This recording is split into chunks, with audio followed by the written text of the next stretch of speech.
All right, ladies and gentlemen, here's a look at the Volusia Speedway Park in Barberville, Florida. You can see it right here, the world's fastest half mile. I love that nickname, it's just cool to say.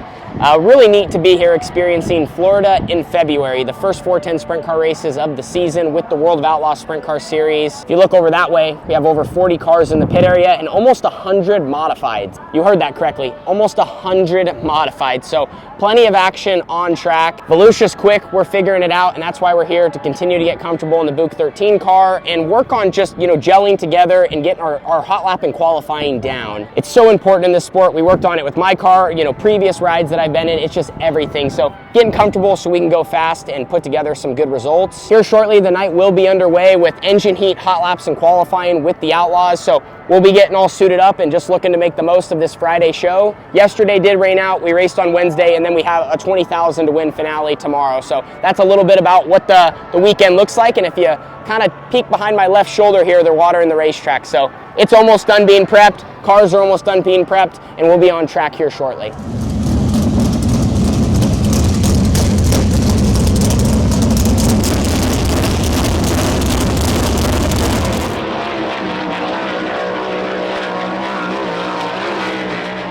Your next two qualifiers from Jacksonville, Oregon, the Avanti Windows and Doors, Yugo Superfoods, Brick Spring Car Wash, Water Treatment by Design, Juniata Concrete, number 13, Tanner Holmes, and the defending series champion from Watertown, Connecticut, the ShopHoustons.com, BillionAuto.com, Prosper Real Estate Investments, JRC Transportation, Jackson Motorplex, number 2 of David Gravel. Holmes, 8th quick on lap 113.550, 13550 for David Gravel. The opening lap time will be quick time!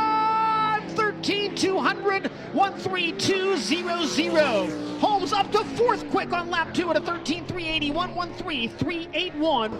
So we did what we had to do there in qualifying. We ended up 6th quick in flight A. When we initially went out, we were 4th, which you have to be in the top 4 to be on the front row of a heat race, with the split flights. So I was hoping we could hold on to that, but we dropped 2 spots as a couple guys late went. Both laps felt good. My first one, was 13.5. My second one was a 13.3. So I picked up almost 2/10 my second time by. Just was able to inch a little bit lower in 1 and 2. Still kind of greasy on the bottom. So guys were just trying to slowly shorten up that corner as they could. And then 3 and 4, I just nailed it my second time by better. Got a little bit more opened up on entry, just got stuck. And again, you can't move your hands, your forearms, your elbows. They just got to be locked. So those were some of my best laps so far of the entire weekend, obviously the season. So that feels good. We're now focused on the heat race. What we have next is important as the top 5 transfer, and we're going to be rolling off from the second row inside starting position. So we're going to keep a good eye on this racetrack, see how it changes, and make the necessary changes to our car, and we'll figure things out to try to get a good jump here and try to get in the dash or transfer right into the A main event.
All right, guys, well, we ran fourth in the heat race, and that is going to transfer us into tonight's main event. Feels good to be in a show. I think this is our 6th race together, and we hadn't made a show since. You know, we ran World Finals, and we had the thing happen at Babs, and just been against some tough fields as we're trying to get rolling, right? So it was nice tonight. You know, we didn't have to work as hard once you start farther up front. And even then, I don't feel like I ran a sloppy heat race. There was just maybe 2 different things that I could have made better decisions, which could have then got me in the dash. The first one was I drove in really hard into 1 on the start, and that was a good move. I just caught a little bit of grease. If I could have kept the car straighter or somehow got through that, I think I would have been in position to maybe steal second. And then with that going into 3, I kind of gave up the 3rd spot. I could have maybe got across the middle faster or just done something different. And if I wouldn't have fell back to 4th, then I might have had a shot to attack for 2nd because the car that started 4th attacked. See what I'm saying? Our positions flip-flop. So anyway, car feels a lot more balanced. I think we're really heading in the right direction. The track does have a lot of grip right now, but I think that's going to change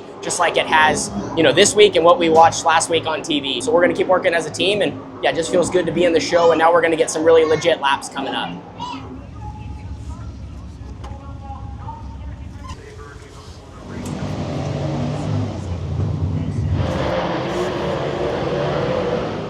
So we're gonna get a quick opportunity just to walk up here and look at the racing surface. They just did the dash draw.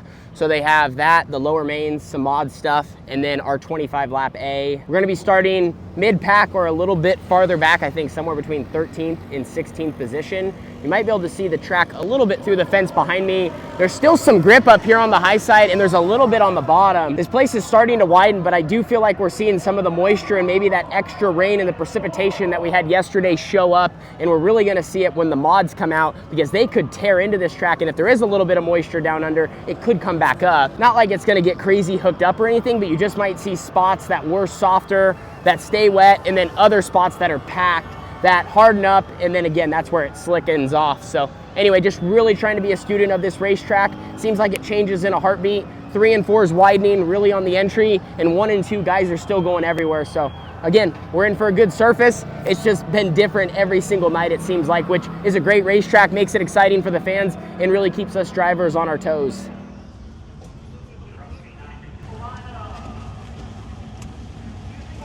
And lining up 15th from Jacksonville, Oregon, the Avanti Windows and Doors, Yugo Superfoods, Big Spring Car Wash, Water Treatment by Design, Juniata Concrete, number 13 of Tanner Holmes.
Well, dang guys, just got done with the A main event here at Volusia. We were scheduled to start 15th, actually got to start 14th because they had to re-crisscross one of the rows, and unfortunately only got 3 laps into the feature. Had a good start. You know, one of the things I've been really trying to work on, be better at, is just firing off, right? I mean, that's everything. And in a 25 lap race, there's not a ton, I mean, there's time, but there's not a ton of time if you start going backwards right away when you're, you know, starting as far back as we were. So I really tried to find the right line early, and I felt like my first lap was decent. I was trying to actually get more through the middle of 1 and 2, so I did give up a spot to, I think it was Colmacito. He was right behind me, but still got moving. Being on the outside, that was an advantage, and we had good positive forward momentum. And then we got, you know, another lap and then another lap.